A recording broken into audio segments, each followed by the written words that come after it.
Jill Moniz. I am a curator. What is your natural hair story? Or your personal hair story? Let's see. I guess when I went off to college, I shaved my head.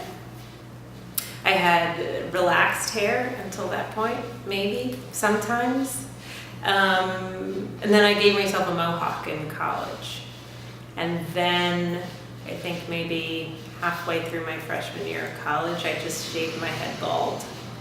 And kept it that way till I had children, and then I grew dreadlocks while I was having my babies. And then when I got divorced, I cut my hair off, went back to bald, and have kept it fairly short since then. Whenever I have an emotional crisis, I tend to shave my head. It's like the reverse of Samson, because I feel like that empowers me to have some control.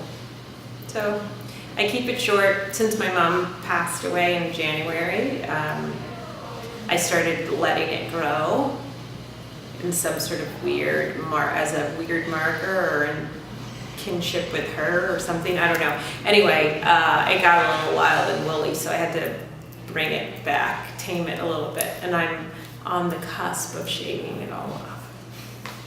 I think it looks fine. You know about things. It's really gray, so I mean that's a whole other story. But if you want that story, I mean, it doesn't look bad gray. Do you just not like the gray? Well, okay. So I've had a gray spot there since I was young. I was in a car accident as a kid. Then after I had a double mastectomy, my hair grew back on one side, fully gray, all white. So I had to keep my hair nearly bald until my body sort of found its equilibrium. I am fully in support of the natural hair movement. It's really interesting because I feel like when I was young, there was no such thing. I mean, so in the 60s, people had big afros. I was born in the 60s, but then there was this sort of counter swing of the upwardly mobile black folk that straightened their hair, that fit in, that assimilated, be considered good hair, whatever that means. So I think it's really liberating for black women to not give a rat's ass what the establishment thinks or what anybody else thinks, but to embrace the natural style and quality and feel and feeling of their hair. Well, kind of talking about the establishment, there's been a lot of natural hair bans in schools and workplaces. I think it's really interesting because, of course, long before you were born, there was a movie called 10, and it was Bo Derek, a white woman who,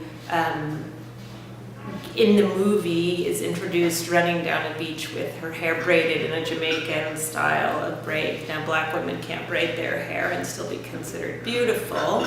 Well, back then you couldn't. But this white woman was idealized as an exotic in the film, and that was really troubling. And it's equally troubling still that we have people who like to appropriate blackness, not certainly black life, but blackness, either by having sex with black men, or by getting implants in their butts, or by braiding their hair for a few days. And having that be embraced as, edgy and cool, but, black women and young black girls are still fighting for their right to be who they are. It's highly problematic, but it is what race is in America. Yeah, so kind of continuing that, what would you say to those people who appropriate or don't know a lot about like black hair or just kind of how we live our lives and they see it as other? Like, what would you say to them? Well, the ones who appropriate, I would say you suck and get a life and find your own creativity. It's just my personal thing. I mean, if you want to have sex with black men, whatever, do that. That's been happening since, the first white woman laid eyes on a black slave. That's been going on for a really long time, and black men now see it as a means toward mobility, whatever. The irony is that the whiteness that attracts black men is now being weirdly undermined by the woman's desire to be more ethnic. Hence the implants and the hairstyles and things like that. So yeah, I would say find your own creativity.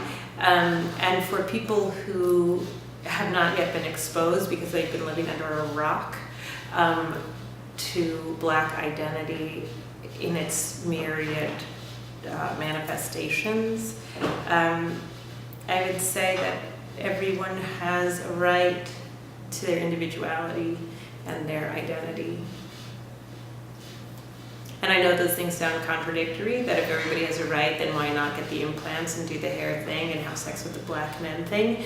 And if that really is your shtick and that's who you identify with most, do it. We are in a space where those sorts of, that paradigm of like good hair, bad hair that I grew up with that seemed to be such a weight on the backs of black women seems to be gone for us. That natural hair is natural hair, no matter what kind of natural hair you have, which I think is beautiful. I think that's such a step, a progressive evolutionary step for us as a people forward that, we are embracing. It's a tremendous achievement for black people and black women.